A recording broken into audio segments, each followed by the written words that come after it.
My name is Jerry Adams, and until recently, I was quite content with my life. Married to Betsy for nearly 28 years, we're both 55 years old with a grown daughter, Amy, who's married to Jim, a fine man. They've been married for 3 years and are expecting their first child. Betsy and I met in college, but our relationship didn't deepen until later. We tied the knot after 18 months of dating, and 2 years later, Amy came into our lives, a blessing and a smart young woman. We both have stable jobs. Betsy has been a teacher for 25 years, while I work in the finance department of a large company, mainly handling government projects. Overseeing expenses and navigating regulations are part of my daily routine, and I've been with the company for 31 years, managing a team of 4. The story takes a turn in the summer when my wife, enjoying her time off, meets with a small group of friends once a month for dinner or gatherings at someone's house. These occasions are mostly lighthearted, sometimes involving outings to bars for music and dancing. I've never questioned these gatherings, as Betsy typically returns home early and in good spirits. This routine started around 3 years ago, coinciding with Amy leaving the nest. With our daughter grown, I hoped Betsy and I could reignite our romance, though our sexual activity had naturally decreased with age. We still enjoyed weekly dinner dates, sometimes with other couples, and I believed we were content and happy in our relationship. Or so I thought. One evening, after grabbing a quick bite with my friend Harold, I returned home to find the driveway full of cars. Parking on the corner, I walked home through the side door, leading to the back porch. Laughter echoed from inside, signaling a lively gathering. Stephanie, Betsy's closest friend, caught my attention as she candidly shared details about her husband's sexual performance, or lack thereof. I felt uneasy hearing her intimate revelations about her husband Sam, who had been to our house before and seemed like a decent man. It was unexpected and uncomfortable, and I couldn't shake the feeling of empathy for Sam. I refrained from entering the room, intrigued by the conversation unfolding inside. Maggie's voice carried, sharing intimate details about her husband, Harold, sparking laughter and playful banter among the group. As they joked about nicknames, I felt a pang of sympathy for Harold, a friend I held in high regard. Erica followed, offering insights into her own marital dynamics, revealing personal aspects of her relationship with her husband, Ollie. Their laughter echoed through the room, mingling with my thoughts. Grateful for my wife's silence amid the candid discussion, I reflected on her dignity and restraint. But soon, she spoke up, joining the conversation with unexpected candor, her words painting a picture of dissatisfaction and disdain. I stood there, stunned by her revelation, questioning the authenticity of her remarks. As the conversation veered toward seeking excitement elsewhere, I grappled with a mix of emotions, anger, hurt, and uncertainty. Their nonchalant attitude towards infidelity left me reeling, unsure of how to confront the reality of my marriage. My dear ladies, let's face the truth, we're all married to older men, and let's admit it, they can be quite disappointing. My wife's voice broke the silence, her words like a cold shower. Stephanie, always eager to contribute, turned to my wife, teasingly asking, "Betsy, any ideas for a nickname for Jerry?" I stood there, silent, my heart heavy with disbelief as I awaited her response. Her laughter echoed in the room as she suggested, "Boner Boy," eliciting laughter from the group. Stunned, I couldn't comprehend her words. Had she truly never voiced her thoughts before, or was this a sudden revelation? Memories flooded my mind, reflecting on our intimate moments and her unspoken discontent during times of menopause. As emotions churned within me, uncertainty clouded my thoughts. I was left grappling with anger and hurt, unsure of how to address the newfound rift in our relationship. Then Stephanie, the instigator, proposed a solution, suggesting they explore the allure of a new club and entertain the attention of younger men. The room erupted in laughter, the idea resonating with the group. I found myself pondering the conversations that took place during those bar outings. Betsy often returned home sober, simply showered, and joined me in bed. Curious, I would inquire about her evening, to which she'd nonchalantly respond with details about whether she danced or not, dismissing any excitement with a playful remark about having something better waiting at home. It all seemed like a facade to me. Was she possibly subject to unwanted advances that I failed to notice? As I lingered outside the door, they clinked glasses, expressing a desire to frequent such gatherings more often. I remained silent, observing their laughter and merriment. Their collective toast left me feeling disgusted. Did they engage in such behavior every time they got together? Despite Erica's attempt to inject some rationality by acknowledging their husband's positive traits, Stephanie's longing for something more shattered any hope for sanity to prevail. With the conversation dwindling, Erica suggested returning to their husbands. Feeling my anger escalating, I hurriedly left, seeking solace in a nearby park where I could walk and calm my nerves. Reflecting on the evening's revelations, I was taken aback. Despite carrying a few extra pounds, I remained in better shape than the women. I pondered whether I should inform the husbands or discreetly observe their next outing. Amidst these thoughts, I realized that despite feeling hurt and disrespected, I still loved Betsy. However, the level of disrespect I witnessed deeply wounded me. Was she truly oblivious to the pain her words caused? As darkness descended, I returned home to find the house empty. Betsy was in the kitchen, finishing up the cleaning. She turned to greet me as I entered, asking about my day with warmth in her voice. But as I looked at her, she seemed like a stranger to me. Despite wanting to voice my frustrations, I stood there in silence. "What's wrong, honey?" "You seem upset," she inquired, concern evident in her tone. "Just had a rough day, feeling exhausted," I replied curtly. "I thought you were having dinner with Harold." "What happened?" she pressed, her worry growing. "Harold's fine, just had a bad day. Headache's killing me, I'll probably just shower, read a bit, and hit the hay," I replied, trying to brush off her concern. Betsy rushed over, enveloping me in a hug. But my weariness rendered me motionless. Her kiss on my cheek felt hollow, and I pulled away, leaving abruptly. "Need anything?" "Can I help?" she persisted, her affection unwavering. "No, I'm okay, just really tired," I reassured, retreating to the shower. As I lay in bed later, Betsy checked in on me, offering her assistance and expressing her love before I drifted off, aided by sleep medication. Despite her attempt to cuddle, I feigned sleep, preferring solitude. The next morning, I rose early, opting for an extended bike ride. Betsy still slept as I departed, aiming to bolster my endurance. Upon my return, Betsy was already up, preparing breakfast. Drenched in sweat, I headed for another shower. "Jerry, let me fix you breakfast." "What would you like?" "I'm going shopping with Amy for maternity clothes," she informed me cheerfully. "Just a bagel and coffee for me, thanks." "Have fun," I replied dismissively. As I sat down to breakfast after her departure, I pondered my next move. The lingering anger prompted me to seek answers regarding her bar outings. Considering enlisting the help of my assistant Dan, I contemplated monitoring our landline and emails for clues. Spending the day sifting through her emails yielded no suspicious activity. Surprisingly, her lack of secrecy regarding her correspondence proved beneficial.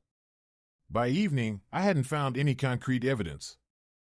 Her return home later that day brought a wave of normalcy, her chatter about shopping with Amy momentarily distracting me from my suspicions. But the mention of leftovers from the previous night's gathering reignited my anger, despite my efforts to mask it. "Honey, what's bothering you?" "You've been quiet," she probed, sensing my unease. "Just work stuff, hopefully, it'll sort out soon," I deflected, unwilling to divulge my mounting concerns. As I cleared the table, Betsy leaned in for a kiss. Cooking wasn't my forte, but I could handle the cleanup. With a glass of wine in hand, she watched me work. "Betsy, are you happy?" I ventured. "Of course, why wouldn't I be?" "And you?" she responded. "Most of the time, yes. But sometimes, you seem distant. Do you truly enjoy your time with your friends?" I probed further. She seemed taken aback. "Yes, I do. We have a great time together, sharing similar interests and all," she replied. "Have you ever danced with other guys when you go out?" I asked, trying to keep my tone casual. A hint of amusement danced in her eyes. "Occasionally, yes. But it's harmless fun, Jerry. You don't need to worry." "Are they younger guys? Do you ever feel excited?" I pressed, unable to shake off my unease. She chuckled softly. Jerry, you're being jealous. There's no need for that, really. I'm just curious. A group of attractive women like you can draw a lot of attention, I explained. Jerry, you know me.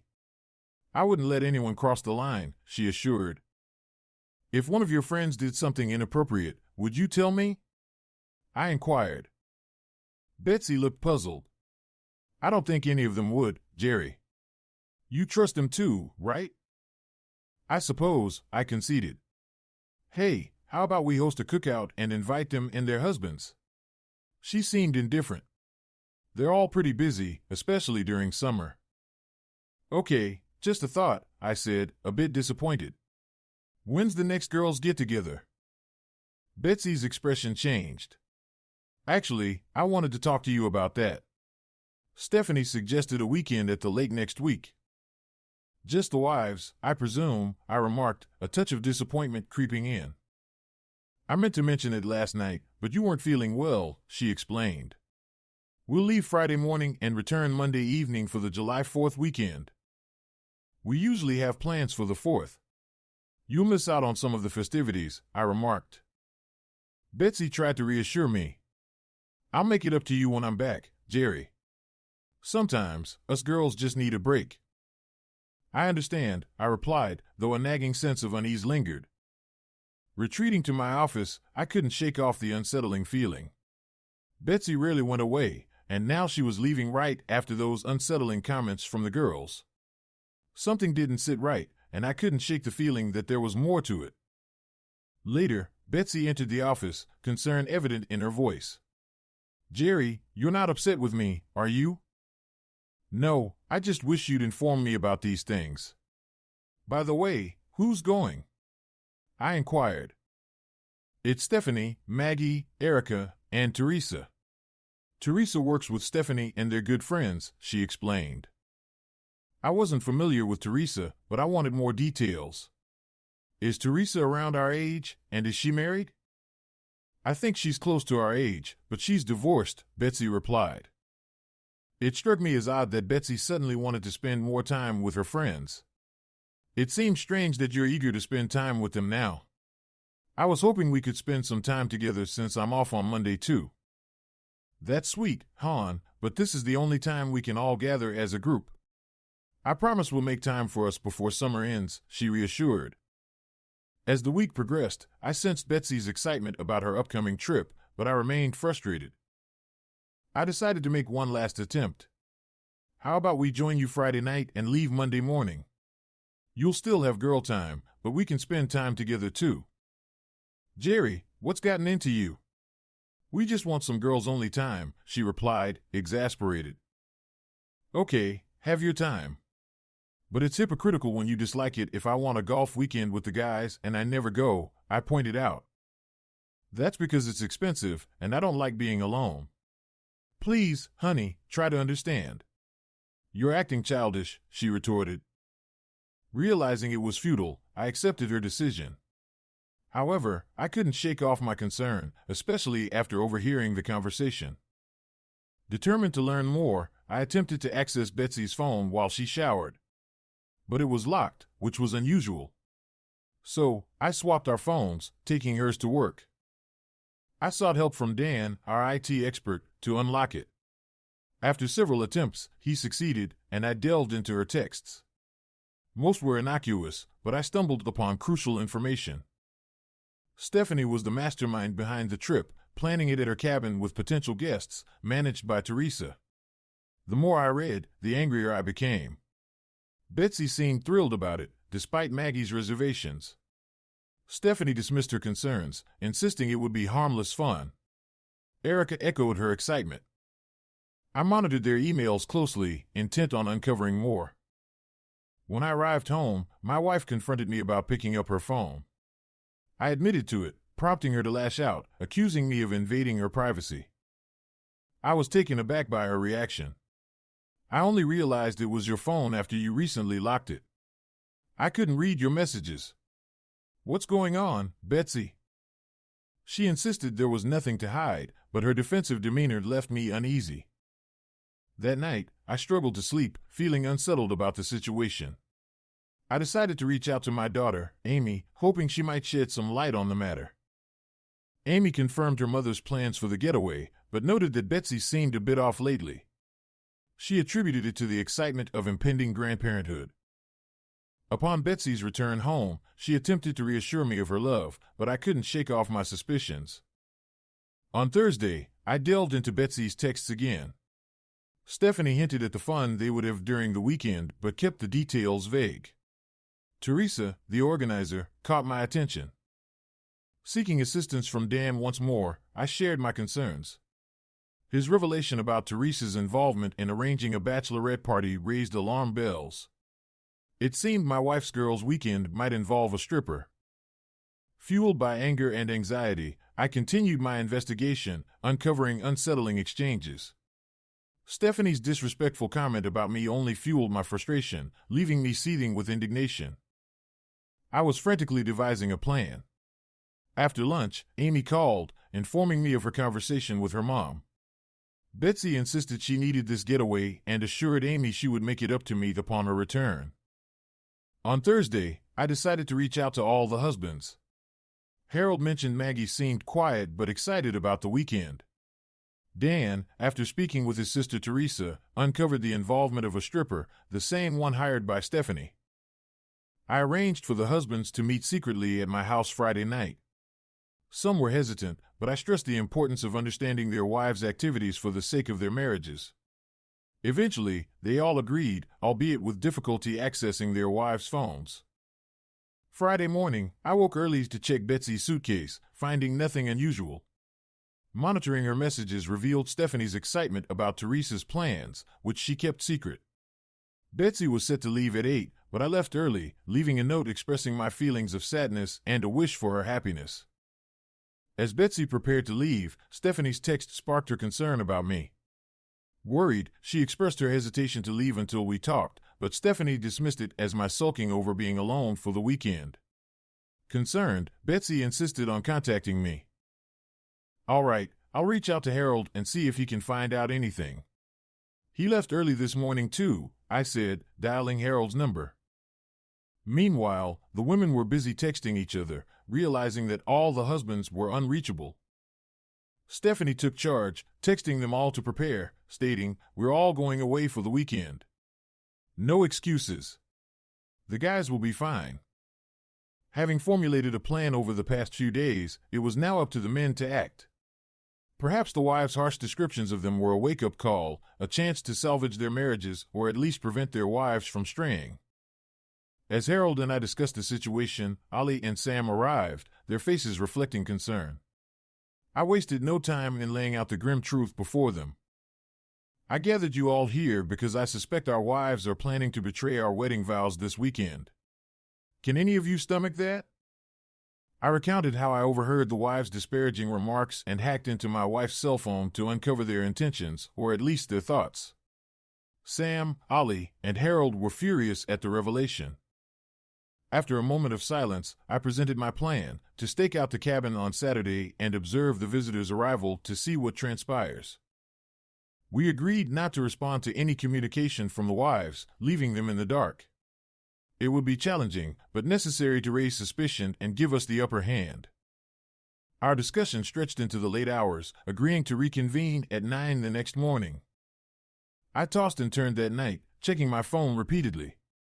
My wife bombarded me with texts, initially worried but growing angrier as the day progressed, accusing me of spoiling her weekend with the girls. Exhausted, I eventually drifted off to sleep. In the morning, I called my daughter, who informed me of my wife's distress. Betsy's abrupt hang-up confirmed her agitation. A glance at our bank account revealed Betsy's sizable withdrawal of $500 for her trip, confirming my suspicions. I relayed this to the others, urging them to check their accounts, which revealed similar withdrawals from all the wives.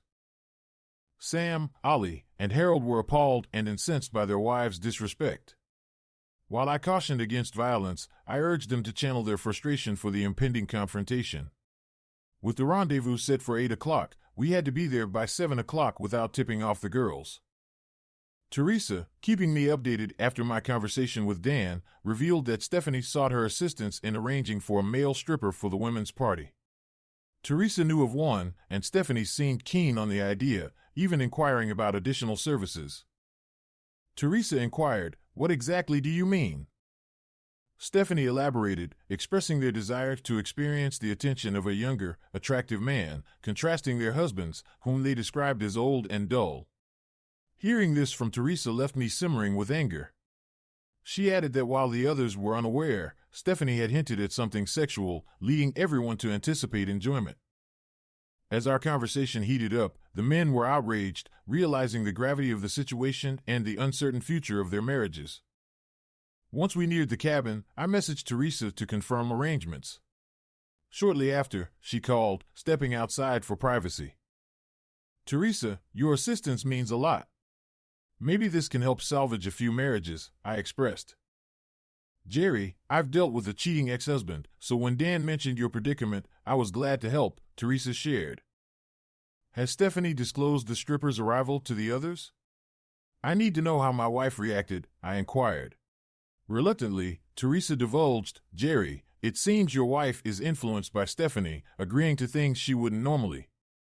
Regarding the bar incident, they mentioned receiving attention from some men, but nothing beyond that. "Your wife mentioned a guy holding her hand to his groin, and that's it." "Did they know what was planned later?" I probed further. Teresa explained, Stephanie insinuated that they'd experience a well-endowed man in action, suggesting they might participate. "But they think I'm talking to the stripper now." "Jerry, what Stephanie's done isn't as severe. She's the instigator." "Thank you, Teresa. You've been invaluable. Without you, we'd be oblivious." "Goodbye," I expressed my gratitude. Sharing Teresa's revelations with the others ignited their anger. As we approached the cabin, we prepared to confront the wives about our decision. Messaging Teresa that we were close, she replied, confirming the wives' activity and our timing. The cabin, perched on a hill overlooking a serene lake, held sentimental value for Sam's family. Its rustic charm and scenic view were unmatched, with the nearest neighbor half a mile away. Parking a short distance away, we approached the cabin quietly. The women's chatter ceased as Sam swung open the door, revealing our presence. Stunned, they gazed in disbelief as Sam greeted them, "Hi, ladies. What brings us here?" Sam intervened, "Hold on a moment before you leave. Everyone, come inside. I want you to meet some of my friends. Ladies, allow me to introduce you to Blue Balls Boy, Teeny Weeny, Boner Boy, and, of course, I am Minuteman. Sound about right, darling?" He glanced at his wife, Stephanie, who was left speechless, a rare occurrence. I followed up, "Please, take a seat and compose yourselves. We need to have a conversation." Betsy attempted to interject, but I silenced her with a firm no. She sat down, tears streaming down her face. Maggie appeared as if she'd seen a ghost, while Erica seemed to be in a state of shock. "Firstly, there are some matters we need to address, and then you can have your say," I addressed Teresa next. "Ah, Teresa, you must be Teresa. Stunning, as my wife describes you. She claims you're her age. How old are you?" Teresa seemed taken aback, replying, "I'm 34. It seems my wife is either mistaken or not entirely truthful, isn't that right, dear?" I winked playfully. The women grew visibly nervous, glancing at their watches, still anticipating the arrival of the supposed stripper. Erica finally spoke up, "We're hungry. Let's go out to eat something." I chuckled, "Nice try, Erica. I believe the stripper is supposed to arrive any minute now. You all seem quite eager for the one with the impressive anatomy you've been anticipating." My wife began to cry, and Maggie was already in tears. Harold couldn't contain himself any longer. "Maggie, how could you disgrace me in front of your friends, discussing my size like that? I even bought you a baseball bat to satisfy your oversized needs." Ollie spoke up next. "Erica, I've cherished you for years, and now all I feel is betrayal. Thank you for portraying me as some desperate weakling in need of your attention." "Well, not anymore. Screw you." Then Sam chimed in, addressing Stephanie, "You're utterly repulsive. Most of the chaos stems from your own insecurities. You instigated much of this. I thought I loved you, but you've made it impossible. After our divorce, you can live out your life as you please. And by the way, those pants do you no favors. If you get any larger, they could use you as a balloon in the Macy's Thanksgiving Day Parade." Finally, I said, "My dear Betsy, you have managed to burn your bridges with me as well. You lied and purposely hurt me for your amusement. You will not find me so disgusting when I have a boner in the future because you will never see or feel or touch it. I'm sorry that I loved you for 28 years and still found you attractive. Maybe you can go back to the bar and feel some guy's boners. Apparently, you like that. By the way, there is no stripper. We stopped that as soon as we found out about it. Don't worry how we found out, but we did. Honey, I hope the $500 you took out of our account you can use to find another place to live, or you can go and look for another stripper. Well, I'm done here. Have a nice life." The women trailed behind us outside, attempting to explain, but our ears were closed to their pleas. Before departing, we exacted one final revenge. We deflated 2 of Stephanie's tires. With it being a holiday weekend, she wouldn't find assistance until tomorrow at the earliest. Teresa had slipped away while we were conversing with our wives. Upon returning home, we settled into our new realities. Despite my wife's continuous calls, texts, and emails, I ignored them all. They were empty words. In one of her texts, she claimed it was all a joke, apologizing profusely. In a voicemail, she expressed regret, emphasizing that it was all in jest and she'd never consider being unfaithful. I remained silent, choosing not to engage. Instead, I spent time with my daughter Amy and her husband Jim, sharing the truth about her mother's actions. Amy was dismayed, expressing her disbelief at her mother's behavior. When Betsy called her, Amy confronted her about the incident, disappointed in her mother's actions. When Betsy returned home on the 4th of July, she attempted to apologize to us. Amy conveyed her disappointment, while Jim was intrigued by the revelation about his wife's past. Betsy retreated to bed, exhausted, while I had already made arrangements to stay elsewhere. The next morning, I left for work before Betsy emerged. At the office, Dan inquired about the situation. I admitted it was challenging, but I remained hopeful for our marriage, despite everything. "I still love her," I confessed. Betsy texted, asking when I'd return home and mentioning dinner plans. "We really need to talk," she said.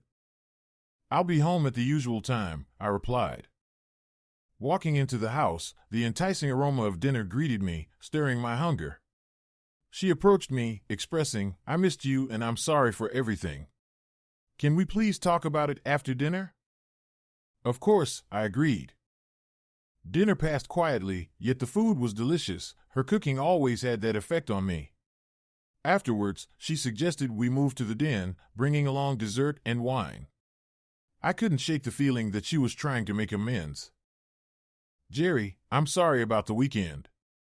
We never had any intention of doing anything with the stripper. I didn't even know about it until we got there," she confessed. "Betsy, when you found out about it, why didn't you shut it down or at least tell Stephanie it was wrong?" I inquired. "I thought about it, but she had planned everything, and it was her cabin, so we all felt she was the one in charge," she explained. "Also, tell me more about the times when you've gone to the bar. How many guys' dicks have you felt, and how many have felt you up?" I pressed. "None.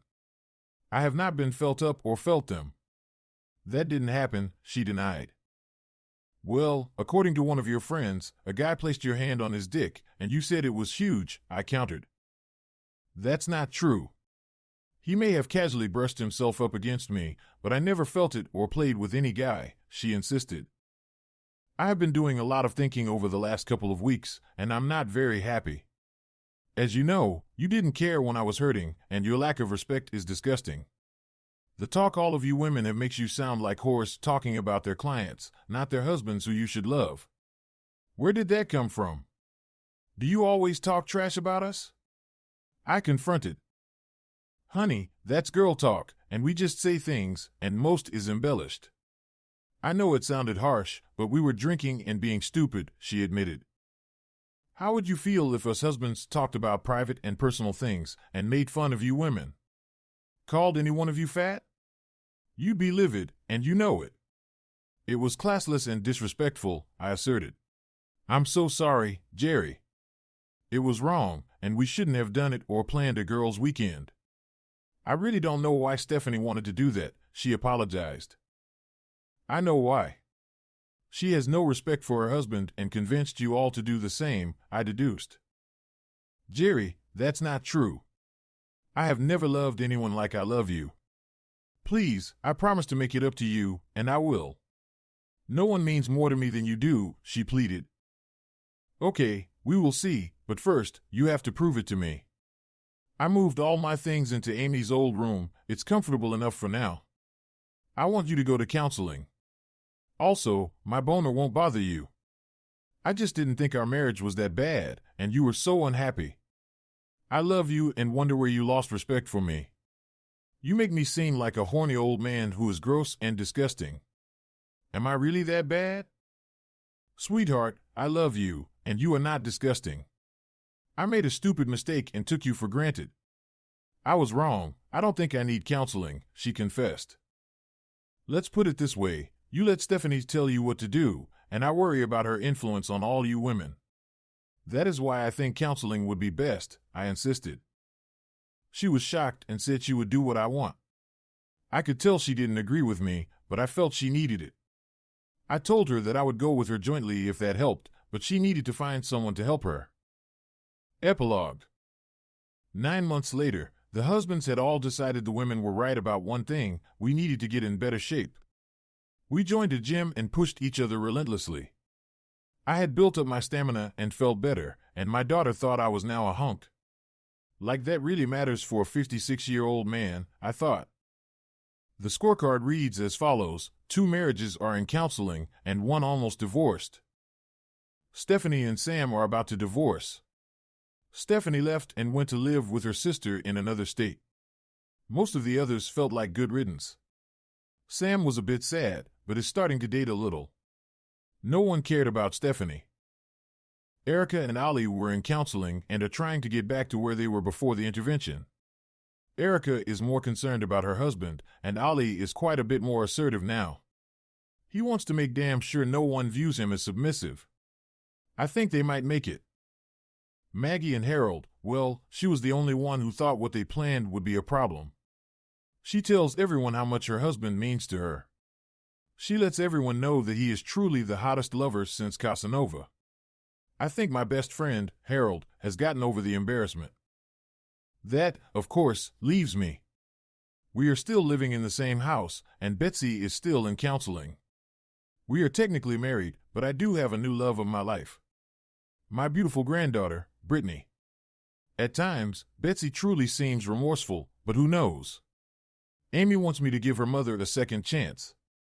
Betsy and I have started some intimacy, but sex has been okay, but I want to feel passion again. She is telling me she really needs me and loves me, but time will tell. I am getting to feel better about myself, as some of the ladies I have met at the gym seem to be a bit more interested in me after I told them my story. We will just have to see what happens. Thanks for watching. Subscribe to the channel not to miss new videos.